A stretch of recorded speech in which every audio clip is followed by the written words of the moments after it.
10 years ago, they threw me out like yesterday's trash. Now my name's on billboards, and they're knocking how convenient.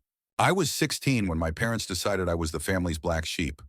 My father, a stern man with a temper like a landmine, called me a failure one too many times. My mother, always the peacemaker, stood silent as he screamed that I'd never amount to anything. My sister, Lily, just watched, her teenage smirk cutting deeper than any words.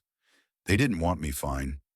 I left with a duffel bag, a bruised heart, and a promise to myself I'd prove them wrong. The streets of Chicago weren't kind to a kid with no plan. I slept in shelters, worked odd jobs, dishwasher, delivery boy, anything to scrape by. Every night, I'd lie awake, their words echoing. You're nothing, Ethan, nothing. But pain is a hell of a motivator.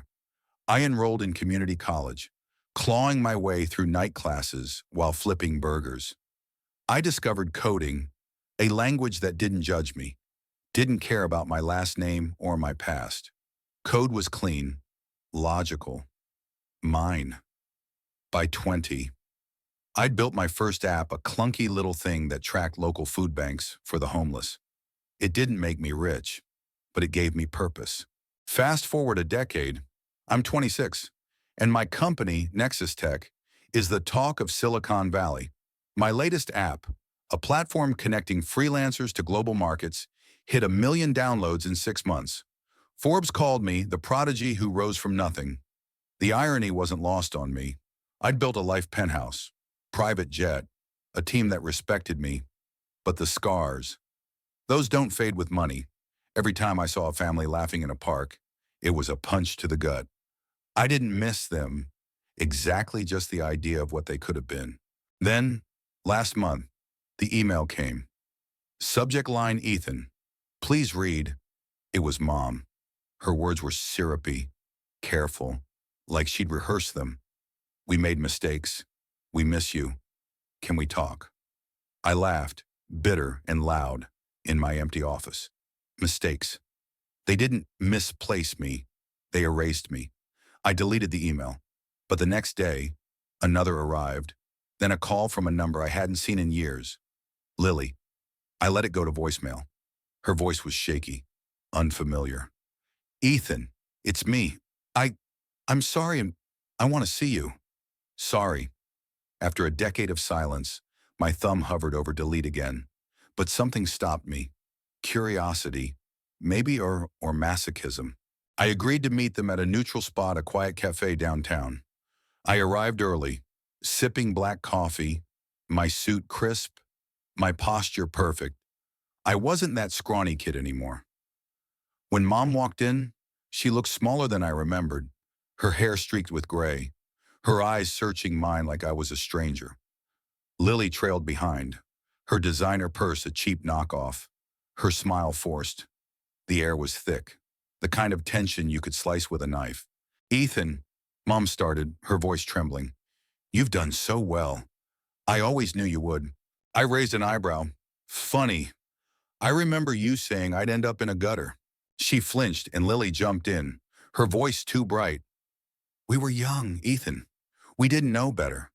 You were difficult. Difficult, I leaned forward, my voice low. I was a kid asking for love. You gave me a one-way ticket to nowhere. The cafe seemed to shrink around us. Mom's eyes welled up, but I wasn't buying the tears. Not yet. She talked about Dad's death 2 years ago, heart attack, quick and merciless. She said it broke her, made her see things clearly. Lily nodded along, adding how she dropped out of college, how life hadn't been kind. They weren't asking for money, not directly, but their eyes kept drifting to my watch, my suit, the life I'd built without them. I listened, mostly. Their apologies were a patchwork of excuses, Dad's temper, Mom's fear, Lily's immaturity. They wanted a reset, a family again. I wanted to scream. Instead, I asked, why now? Mom hesitated, then admitted they'd seen the Forbes article. Lily chimed in. We're proud of you. Ethan, we just want to be part of your life. Proud.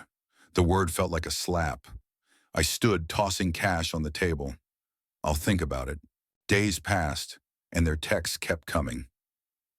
Can we try again? We've changed. I ignored them, but the past clawed at me. Late at night, I'd replay those years, Dad's fists, Mom's silence, Lily's laughter as I packed my bag. But I also remembered Mom sneaking me extra food when Dad wasn't looking, or Lily sharing her headphones when I couldn't sleep. Small moments, buried under a decade of hurt. Were they enough? I called my best friend, Marcus, who'd been with me through the lean years. Man, they don't deserve you, he said, but you don't owe them closure either. Do what's right for you. He was right, but closure wasn't the issue. It was justice. I'd spent 10 years building a life to prove them wrong. But had I, or was I still that kid, desperate for their approval, I decided to meet them again. This time on my turf, my penthouse. If they wanted back in, they'd see exactly who I'd become. The elevator dinged, and there they were, wide-eyed at the marble floors, the city glittering below. Mom clutched her purse like a lifeline. Lily's jaw dropped. I didn't offer them a tour. We sat, and I laid it out. You don't get to waltz back in because I'm successful now.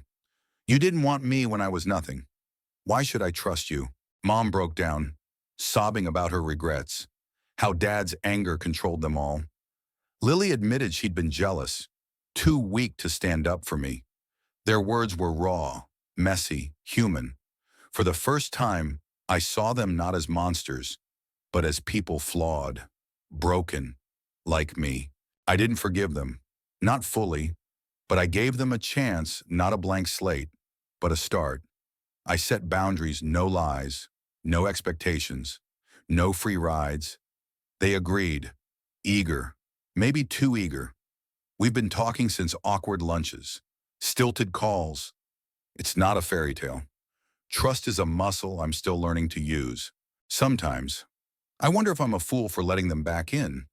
Other times, I think maybe this is what leveling up really means, not just money or fame, but the courage to face the past and choose who gets to stay in your future. What do you think, is forgiveness a gift or a trap? Should Ethan have shut the door for good, or is there value in second chances?